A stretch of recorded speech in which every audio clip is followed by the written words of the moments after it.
la peau.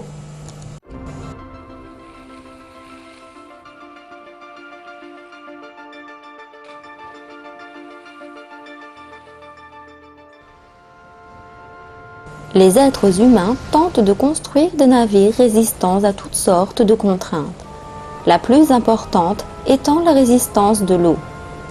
Plus un bateau avance vite, plus forte est la résistance de l'eau. C'est pourquoi les ingénieurs hydrodynamiques s'efforcent de réduire au maximum cette résistance lorsqu'ils conçoivent des paquebots, des bateaux ou des sous-marins.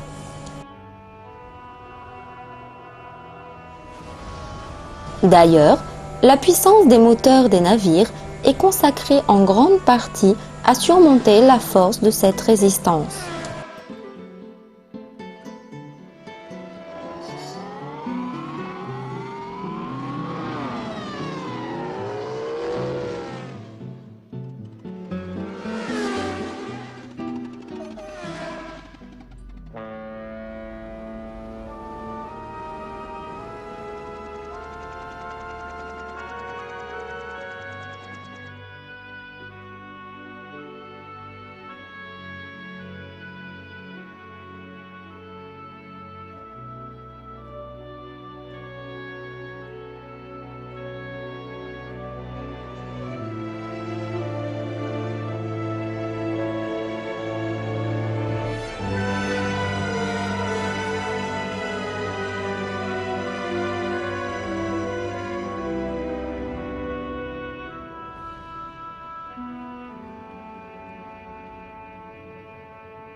Les dauphins aiment nager vite.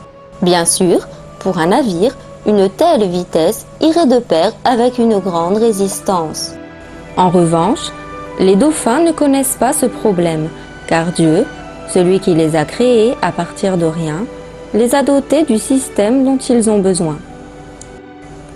Leur peau et la forme de leur corps ont été conçus de sorte à réduire la résistance de l'eau autant que possible.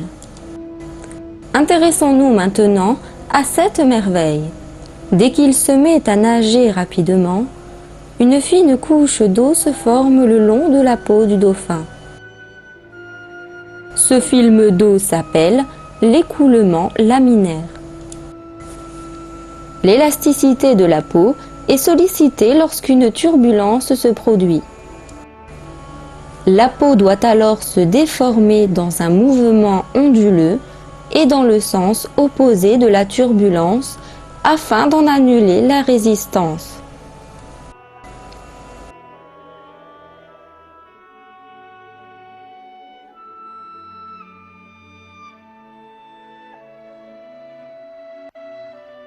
Il en résulte une nage douce et rapide. Cette performance est un véritable miracle de technique.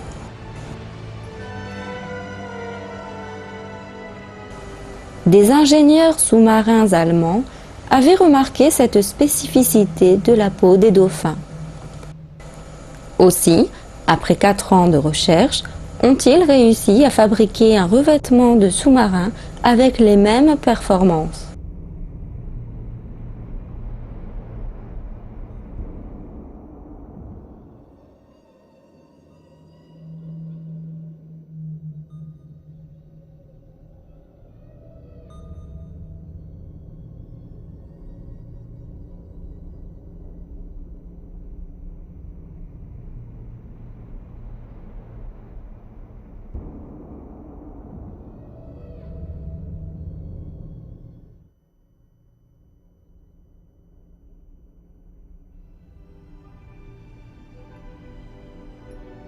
Les sous-marins disposant de ce revêtement étaient alors capables d'augmenter leur vitesse de 25%. Est-il possible qu'une telle caractéristique, imitée par les hommes, soit le fruit du hasard? Ce corps sans faille est la création d'une intelligence suprême. De toute évidence, Dieu a créé les dauphins. Les dauphins ne sont qu'un exemple du prodige technique de Dieu dans sa création.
Pour ceux qui perçoivent la puissance de Dieu et son talent artistique, chaque être vivant dans la nature est une série de miracles. Dans un verset du Coran, Dieu révèle, à titre d'appel à la clairvoyance et un rappel pour tout serviteur repentant. Sourate 50 du Coran, verset 8.